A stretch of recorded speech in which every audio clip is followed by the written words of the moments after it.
Now, the cost of renting a home in London is so high that more and more people are finding themselves stuck in temporary accommodation. Now, one organisation is using cooking. You've been told cooking requires a kitchen, a stove, an oven, counter space, running water. But right now, thousands of people with none of those things are eating hot meals that cost less than what you spend on a single latte.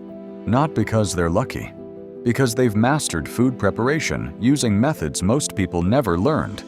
Because when you don't have a kitchen, you don't stop eating. You engineer solutions. Hot food isn't about convenience when you're living outside. It's about survival. Cold food in winter drops your core temperature. Your body burns extra calories just trying to warm it. Hot food provides warmth and calories simultaneously. That's the difference between making it through a cold night and not. So the people who survive, they figure out cooking first. Not with stoves, not with microwaves, with physics, timing, and infrastructure hiding in plain sight. Most people think homeless populations skip hot meals.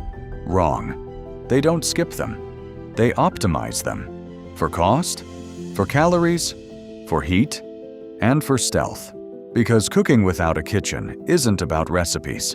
It's about understanding thermal transfer, resource access, and social navigation. Let me show you how. The most accessible cooking method in any city: convenience stores. Not the food they sell, the microwaves they provide. 7-Eleven, Wawa, Sheetz, Quick Trip, Circle K. Almost every location has customer use microwaves, originally installed so people could heat purchased food. But nobody checks what you're heating. People buy a $1 drink, bring their own food, heat it in the microwave. Completely legal. The strategy is simple. Oatmeal in a disposable container, instant rice with canned vegetables, ramen in a microwave-safe bowl, canned soup transferred to paper cup. 2 minutes. Hot meal. Total cost: $1 to $2 for the food, nothing for the cooking. Some people do this 3 times a day. Morning, oatmeal with peanut butter. Afternoon, rice and beans. Evening, soup or ramen. A $1 drink purchase gives you access to heat, bathrooms, and sometimes a place to sit. The key is being respectful. Don't make a mess. Don't stay too long. Don't cook anything that smells overwhelming. Clean up after yourself completely. Because one person's mistake ends access for everyone. People learn which stores are friendliest, which staff don't care, which times are least busy. Early morning, right after opening. Late morning before lunch rush. Mid-afternoon after lunch. This knowledge gets shared quietly. Word of mouth, person to person. And it builds an invisible cooking infrastructure. Free heat, every few blocks, all day long. Hot water is cooking. Most people don't realize this. But access to boiling water means access to dozens of meals. And every fast food restaurant has it. McDonald's, Burger King, Wendy's, Taco Bell. Self-service drink stations with hot water dispensers. For tea and hot chocolate. But available to anyone who walks in. People bring instant meals, ramen cups, instant oatmeal packets, dehydrated soup, instant mashed potatoes, cup of noodles. Walk in, fill container with hot water, wait 3 minutes. Hot meal, 0 cooking equipment needed. The water comes out at 160 to 180 degrees, perfect for rehydrating food. Some people bring thermoses. Fill them in the morning. Have hot water available all day. One fill provides enough heat for 2 to 3 meals. Oatmeal for breakfast. Ramen for lunch. Soup for dinner. Total cost: 50 cents for ramen, 0 for cooking. The efficiency is remarkable. No fuel to buy. No equipment to maintain. No cleanup beyond rinsing a container. Just hot water and dehydrated food. This works year-round, but it's especially critical in winter, when hot food means the difference between warmth and hypothermia, Most people think soup kitchens just serve meals. They do, but many also provide ingredients, raw food, canned goods, bread, produce, things you can cook yourself, and some have community kitchens, shared cooking spaces where people can prepare their own food, stoves, pots, pans, utensils, available during specific hours. No questions asked. This changes everything. Because now you're not limited to instant meals. You can cook real food, rice and beans from scratch, pasta with sauce, scrambled eggs, soup made with fresh vegetables. The cost drops dramatically. A 5-pound bag of rice costs $4. That's 25 cups of cooked rice. 50 meals if you portion correctly. 8 cents per meal. Dried beans are similar. A 2-pound bag costs $2. 12 cups cooked. 24 servings. 8 cents per serving. Add a can of tomatoes. 50 cents. Now you have rice, beans, and tomatoes. Protein, carbs, vitamins. Total cost, 66 cents for a full meal. Compare that to $3 for fast food, or even $2 for instant ramen. Cooking from scratch is cheaper, but it requires access to actual cooking equipment, which is why community kitchens matter. Some religious institutions offer this too. Sikh gurdwaras serve free meals daily, and many have kitchen access for preparation. Churches with community centers, food rescue organizations. Places that understand cooking access is survival infrastructure. When you can't access kitchens, you build one. Portable camping stoves cost $15 to $30. Single burner. Runs on propane or butane canisters. Pack up in a backpack. Set up in 3 minutes. People cook in parks, alleys, behind buildings, anywhere with ventilation and privacy. The stove itself is legal. You're not breaking any laws owning it. But where you use it matters. Open flames in public spaces often violate local ordinances. So people are strategic. Industrial areas where no one complains. Parks after dark. Quiet corners where foot traffic is low. The key is stealth. Quick setup, quick cooking, quick cleanup. No smoke if possible. No strong smells. No mess left behind. A portable stove plus a small pot opens up hundreds of meals. Pasta, rice, eggs, soup, oatmeal, beans, anything that requires boiling water or low heat. Fuel canisters cost $3 to $4. Last 2 to 3 hours of cooking time. That's 10 to 15 meals per canister. 25 to 40 cents per meal for fuel. Add the food cost. Rice, beans, pasta, oatmeal, bulk staples bought at discount stores. Total cost per meal, 50 cents to $1. Hot, nutritious, filling. Compare that to $7 for a fast food meal, or $5 for a sandwich. Cooking yourself is always cheaper, if you have the tools and the knowledge. Hotel breakfast bars, they're designed for guests, but many don't check room keys. People walk in like they belong. Calm, confident, not rushed. The breakfast bars have everything. Waffle makers, toasters, hot water for oatmeal, coffee, sometimes eggs, sausage, pastries. Fill a plate. Sit down. Eat. Walk out. Is this technically allowed? No. Is it enforced? Rarely. Hotels that cater to business travelers care less. They're busy. Staff are focused on checked-in guests. One person eating breakfast doesn't register. The key is timing. Peak hours are safest. 7 to 9 a.m. on weekdays, when the breakfast area is crowded. You blend into the chaos. Grab food. Eat quickly. Leave before anyone asks questions. Some people do this once a week. Not daily, because patterns attract attention.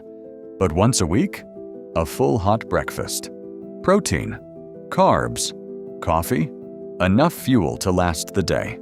Zero cost. Is it ethical? That's a different question. But when the choice is between eating and not eating, people choose eating. Not all meals need heating. This surprises people. But canned food is already cooked. You can eat it straight from the can. Not ideal, but functional. Canned beans, canned vegetables, canned soup, canned chicken or tuna, all edible cold, all provide calories and nutrition. In summer, this works fine. Cold food doesn't lower body temperature when it's already warm. In winter, it's a different calculation. Cold food costs you energy. Your body has to warm it to body temperature. That burns calories. Calories you need to stay warm. So in winter, people prioritize hot food. But when there's no access to heat, cold canned food keeps you alive. A can opener is critical. Costs $2. Lasts years. Without one, canned food is useless. Some people carry P38 military can openers. Tiny. Fits on a keychain. Never breaks. The reliability matters. Because tools are survival infrastructure. Lose your can opener, and suddenly you can't access half your food supply. Shopping malls have food courts, public seating, tables, electrical outlets, bathrooms, and hot water at some restaurants. People bring their own food. Instant noodles, oatmeal, soup cups. They buy a drink. $2. Ask for hot water at one of the restaurants. Most will give you a cup. No charge. Pour it into your own container. Hot meal. The food court is warm. You can sit for hours, as long as you're not bothering anyone. Some people treat it like a daily office. Arrive when the mall opens. Stay until it closes. Eat meals there. Charge phones. Use bathrooms. Stay out of the elements. The social contract is simple. Buy something small occasionally. Stay quiet. Don't make a scene. In return, you get access to space, electricity, and hot water. For people without homes, that's everything. When you can't access commercial heat, you create it. This is where things get dangerous. But people do it anyway, because hunger and cold don't care about safety regulations. Candle stoves, multiple tea lights under a metal can, slow heat, but enough to warm soup or cook rice. 3 to 4 candles can bring water to a simmer in 15 minutes. Alcohol stoves, improvised from soda cans, burn-rubbing alcohol or hand sanitizer, hot, clean flame, minimal smoke, can boil water in 10 minutes. The setup, cut can, create wick chamber, add fuel, light, place pot on top. Both of these methods work, but both are risky. Fire in enclosed spaces causes carbon monoxide poisoning. Fire near flammable materials causes disasters. Fire in public spaces attracts police. So people use extreme caution, only in well-ventilated areas, only with non-flammable surroundings, only when absolutely necessary. And they have water nearby to extinguish immediately, because fire is powerful. But fire is also lethal. The calculation changes in winter. The risk of fire might be lower than the risk of starvation. So people take calculated risks, but they're methodical, prepared, because a mistake with fire can be fatal. For people living in vehicles, cooking changes. Cars become mobile kitchens, not full kitchens, but functional cooking spaces.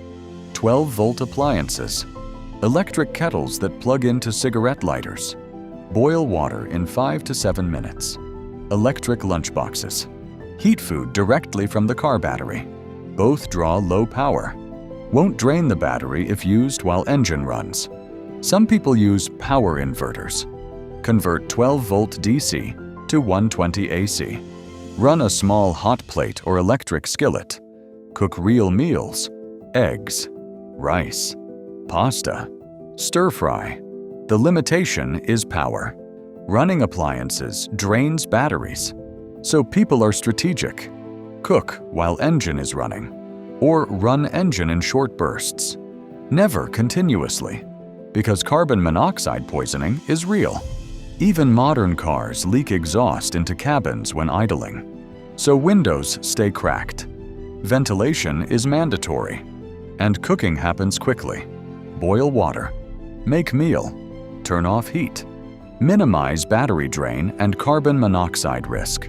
For people in vehicles, this is a game changer, because now they're not dependent on external access. They carry their kitchen with them. The smartest eaters don't cook every meal. They build rotation systems. Monday, soup kitchen breakfast. Convenience store microwave lunch. Cold dinner. Tuesday, food bank ingredients cooked in community kitchen, packed for 3 meals. Wednesday, hotel breakfast. Instant noodles for lunch and dinner. Thursday, soup kitchen for lunch. Cold canned food for other meals. Friday, community kitchen for batch cooking rice and beans. Portions for weekend. This approach minimizes cost, minimizes effort, and maximizes nutrition. Because variety matters. Eating only ramen causes malnutrition. Eating only canned beans causes digestive issues. But rotating between different food sources provides balanced nutrition. Soup kitchens offer vegetables and protein. Food banks provide staples for batch cooking. Convenience store microwaves enable variety. The system requires planning, knowing which resources are available which days. But people who build these systems eat better than those who don't, for less money, with less effort, and with better health outcomes. Let's talk numbers, because this is where most people don't understand the math. Fast food meal, $7. Gas station sandwich, $5. Eating out daily, $21 per day, $6.30 per month. That's unaffordable when you're making minimum wage or living on fixed income. Now compare. 5-pound bag of rice, $4, 25 cups cooked, 50 meals. 2-pound bag of beans, $2, 12 cups cooked, 24 servings. Dozen eggs, $3, 12 meals. Loaf of bread, $2, 10 sandwiches. Peanut butter, $3, 15 servings. Ramen packets, 20 cents each. Canned soup, $1 each. Oatmeal, $3, 30 servings. Total, $20. That's a week of food, 2 meals a day. Filling, nutritious, less than $3 per day, $90 per month. Compared to $6.30, you save $5.40. For people on the edge, that's the difference between survival and not. But it requires access to cooking methods, which is why all these systems matter. Microwaves, hot water, community kitchens, portable stoves. They're not luxuries. They're economic necessities. Cheap food isn't always nutritious. Ramen is calories, but it's mostly sodium and carbs. No protein, minimal vitamins. Live on ramen alone and you develop deficiencies. Scurvy, anemia, weakened immune system. So people who survive long-term learn nutritional priorities. Protein, peanut butter, eggs, beans, canned chicken or tuna, fats, peanut butter, cooking oil, nuts if affordable, vitamins, canned vegetables, tomato sauce, fruit when available, carbs, rice, bread, oatmeal, pasta. The goal is balance, even on a tiny budget. A meal of rice, beans, and canned tomatoes hits all categories. Carbs from rice, protein from beans, vitamins from tomatoes. Total cost, 66 cents. Compared to ramen, 20 cents, but zero nutrition. The extra 46 cents keeps you healthy, which keeps you functional, which keeps you capable of working, moving, surviving. Malnutrition doesn't just make you hungry, it makes you slow, confused, weak. And those things are fatal when you're already vulnerable. So people prioritize nutrition even when it costs slightly more. Because health is survival infrastructure. Cooking attracts attention. Smoke, smell, movement, light at night. All of these signal someone is here, and attention is dangerous. Police might cite you for open flames. Property owners might chase you off. Other people might target you. So experienced cooks develop stealth, minimal smoke fuels, alcohol stoves, clean burning propane, low smell foods, rice, pasta, oatmeal instead of fish or heavily spiced meals, concealed setups, behind buildings, in parks after dark, inside vehicles with windows cracked. Quick cooking, nothing that takes 30 minutes simmering. Immediate cleanup, no trash, no food residue, no evidence. The goal is to cook and disappear. No trace, no notice. Because if people don't know you were there, they can't complain. And if they can't complain, you can return tomorrow. Access is fragile. One report to police, one property complaint, and a location becomes unusable. Not just for you, for everyone. So people self-police. They leave no evidence. They cook quickly. They clean obsessively. Because the alternative is losing access for everyone. In winter, calories equal warmth. Your body burns fuel to maintain temperature. Sitting outside in 30-degree weather, you burn 2,000 to 3,000 calories daily. Just staying alive. Not walking, not working, just existing. So people prioritize calorie-dense foods. Peanut butter, 190 calories per 2 tablespoons. Cooking oil, 120 calories per tablespoon. Nuts, 160 to 180 calories per ounce. Cheese, 100 calories per ounce. Rice, 200 calories per cup cooked. These aren't the healthiest options, but they're survival options. Because if you're eating 1,000 calories daily and burning 3,000, you're in deficit. That means weight loss, which means reduced insulation, which means harder to stay warm, which means more calories burned staying warm. It's a death spiral. So people eat fat. They eat carbs. They eat calorie-dense food even when it's not balanced. Because survival trumps nutrition when you're that close to the edge. America wastes 40% of its food. Grocery stores throw out tons daily. Bakeries discard yesterday's bread. Restaurants dump unused portions. For people without money, this waste is opportunity. Dumpster diving. It's legal in most jurisdictions. Once trash hits the curb, it's public domain. People learn schedules. Which grocery stores toss produce at 8 p.m.? Which bakeries leave bread bags outside at closing? Which restaurants dump unsold food at midnight? The food is often perfect, just past sell-by date, or cosmetically imperfect, or from canceled orders. Bread from yesterday bakes fresh today when toasted. Produce with bruises is fine when cooked. Packaged food past date is usually safe for days or weeks. People feed themselves this way. Not occasionally, consistently. It requires getting past social stigma and learning food safety. But for those who do, it's a reliable food source. Zero cost, often nutritious, just requires timing and knowledge. Nobody figures this out alone. People teach each other. Which convenience stores are friendly? Which soup kitchens have the best food? Which hotels don't check IDs at breakfast? Which parks allow cooking after dark? Which grocery stores are best for diving? This information doesn't exist online. It's not written down. It's shared person to person, quietly. Because once information becomes public, access changes. A Reddit post about a generous hotel breakfast bar leads to policy change. A YouTube video about dumpster diving at a specific store leads to locked dumpsters. So knowledge stays quiet, passed through trusted networks, and it saves lives.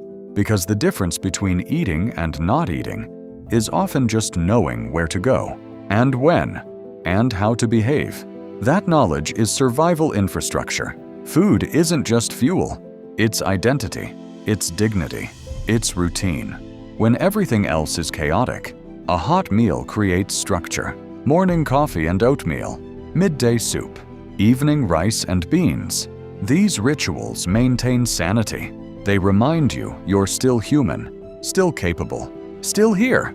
People report that cooking matters more than the food, the act of preparation, the control, the decision-making. When you've lost control of where you sleep, where you go, how you're treated, cooking gives you agency. You choose what to make, how to season it, when to eat. That choice matters. It's psychological survival.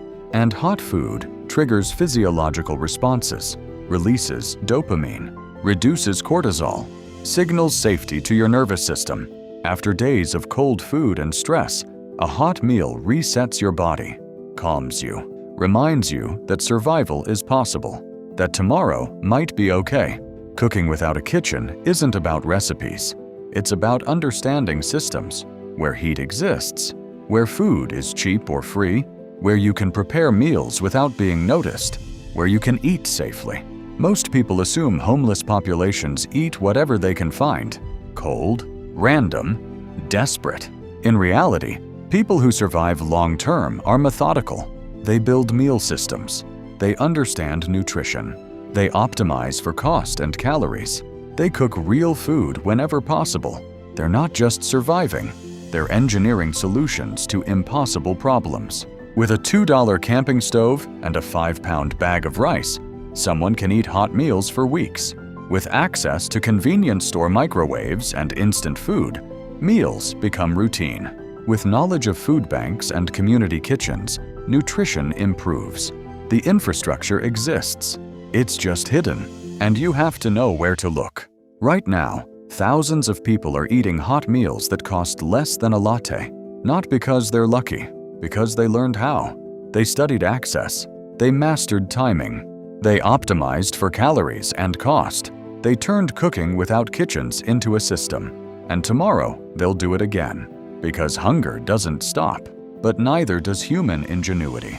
Remember, cooking doesn't require a kitchen. It requires knowledge, resourcefulness, and determination. And now you have that knowledge too.